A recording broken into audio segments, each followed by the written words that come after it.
Do you love helping people, but also being the biggest, baddest, bearded man in all of Helmgart? Well then, Mercenary Marcus Kruger is probably the class for you. His passive ability, Paced Strikes, hitting 3 enemies in one swing grants 10% increased attack speed for 6 seconds.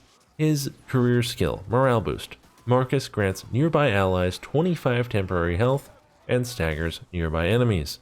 He also has Hitting the Sweet Spot, attacks cleave through more enemies, and No More Laughin' Now, an increased critical strike chance by 5%. Now for today's build, we are going to be using the Bretonnian Longsword. It is a fantastic weapon, and for that we want Drill Master. That is damaging multiple enemies in one swing, grants temp health, max of 5 per swing. On his level 10 line down here, I'm choosing to run The More the Merrier, increases power by 5% for every nearby enemy, and stacks up to 5 times. So this is a really good way to do extra damage. It's the kind of talent that gets better as you go higher in difficulty, right? So of course, the more enemies around you, the more damage you will do. But not only that, your cleave, your stagger will also be increased as your power increases. However, I do have to say the one right next to it, Limb Splitter, increases cleave power by 50%, is also quite nice. This one allows you to deal with hordes probably a little bit better the more the merrier. You don't do quite as much damage, but of course your cleave is sky freaking high, so it helps you not to get hit so much. So Limb Splitter I'm totally fine with somebody taking in this build, but the more the merrier is going to help us optimize our damage. On his level 15 line, Smiter is far and away the best choice for this.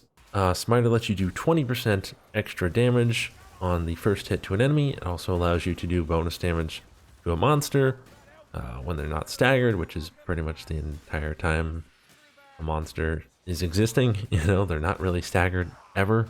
So Smiter is great for that. Smiter will allow you to absolutely manhandle your way through hordes and elites. On his level 20 line down here, Reichland Reaper increases power by 15% when Paced Strikes is active. That's going to be the majority of time during hordes. You're going to have your passive ability procced, so more attack speed and 15% more power, plus the power from More Merrier. You're going to be able to do some pretty nice damage. On his level 25 line down here, Blade Barrier is one of my favorite choices to run on Mercenary. It reduces your damage taken by 25% when Paced Strikes is active. So pretty much Mercenary's entire premise here is to proc his passive ability.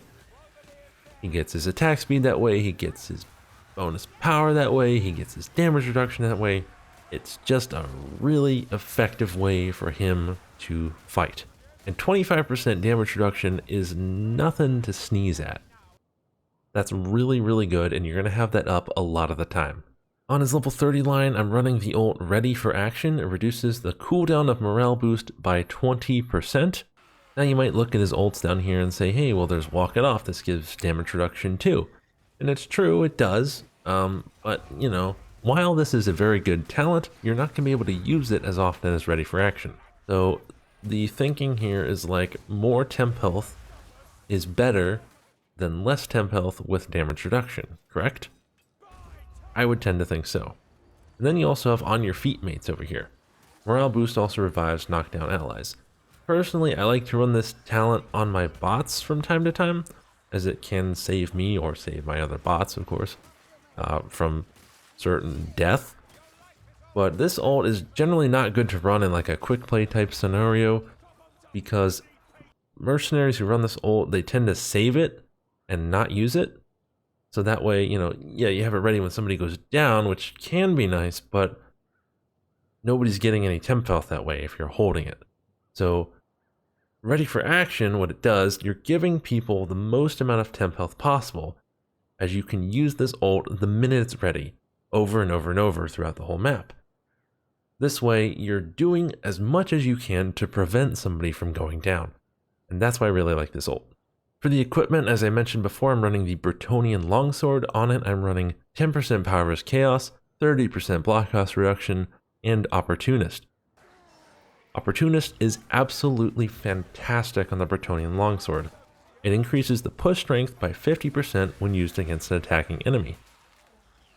Now, the description of Opportunist, in my opinion, is absolutely awful because it doesn't describe the most useful function of Opportunist. It's that it works when you're also attacking. So it works when you push an enemy that is attacking you, but also when you are attacking an enemy that is attacking you. So with a Bretonnian longsword, heavy attack with Opportunist, you can stagger Plague Monks, you can stagger Hook Rats, you can stagger Chaos Warriors out of their attacks, especially when you have that extra power that's going to increase your stagger even further. That's going to allow you, by attacking, you are able to keep enemies from overheading you, you're able to keep Plague Monks from just absolutely destroying you to death. Opportunist is fantastic on this weapon. For the ranged weapon, I'm going with the Repeater Handgun, running 10% power versus Infantry, 10% power versus Skaven, and Scrounger. For a little bit of ammo sustain, Scrounger critical hits restore 5% of maximum ammunition, can trigger once per attack. You have 40 total ammo, so that's 2 ammunition back every time you get a crit. It's kind of nice to have. The Repeater Handgun is going to allow you to kill specials with relative ease. This build is set up to have, decent cata breakpoints for both melee and range, so that's what that's about. Killing specials, you're going to be able to do a little bit of monster damage that way. So for a support class to be able to help out with monsters, even in just a small way, as he does, is quite nice. For the necklace, I've got 20% extra health, 30% block cost reduction, and I'm running Bunashalia. Bunashalia is 30% more healing. That, of course, applies to green healing, like for healing drafts or medical supplies. But more importantly than that, it works on temp health. And since Merc's ult is pure temp health, it increases the amount of health you get from your ult from 25 to, I think, just over 30. Another good trait to run with this necklace is also Barkskin. Either one of those, Bunashalia or Barkskin, are going to be really nice.